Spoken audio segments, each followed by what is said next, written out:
Has this ever happened to you?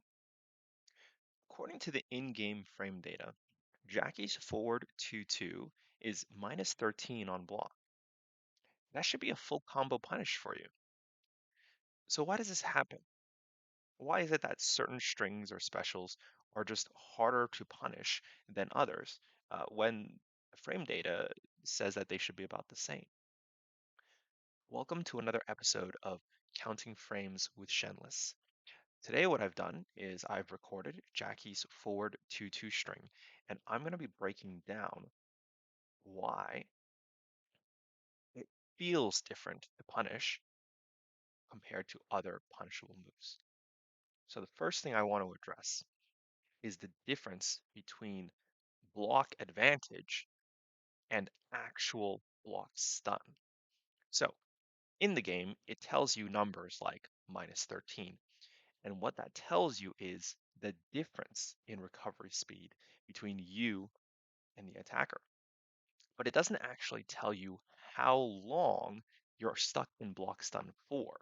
So what I mean is, uh, you could recover in 100 frames, and your opponent could recover in 113 frames, and you would still be recovering 13 frames faster than your opponent.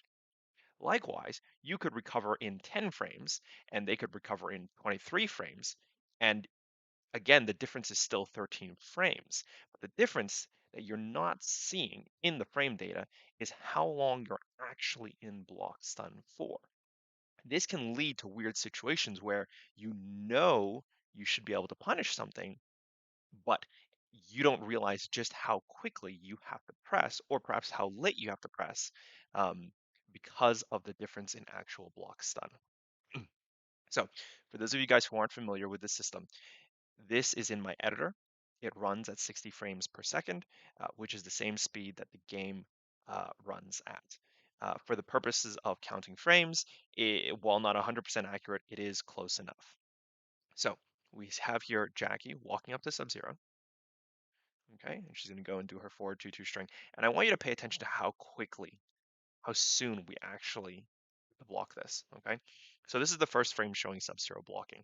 And now what I'm going to do is I'm going to count the number of frames before Sub-Zero can move. In this case, I have it set to jump immediately. So we're going to count from frame 13 and see how long it takes before Sub-Zero can actually act. Okay, that's 1, 2, 3, 4, 5, 6, 7, 8, 9, 10, 11, 12, 13, 14, 15, 16, 17, 18, 19, 20, 21, 22, 23. So Sub-Zero starts moving here. Okay, so we're looking at 23 frames. And the main thing I want to draw your attention to is the fact that uh, Jacqui is still in the air. Okay, so you need to start your punish. You need to react to the fact that you blocked this while she is still midair recovering from this move. And this is part of the reason why it's so easy to miss this punish, because you're holding block, you're seeing her do the uppercut, and the thing is, her punch connected really, really early on. And then you have about 23 frames to actually respond to this and realize, hey, I need to punish this. Okay. Um, just to give you, for comparison's sake, I also have here Night Wolf's back forward 4 special, which is also unsafe on block. But this move has relatively a much longer block stun period, and I want to show you exactly what I mean here. Okay, so Jackie's was 23 frames. Okay, of actual block stun before Sub-Zero could act again.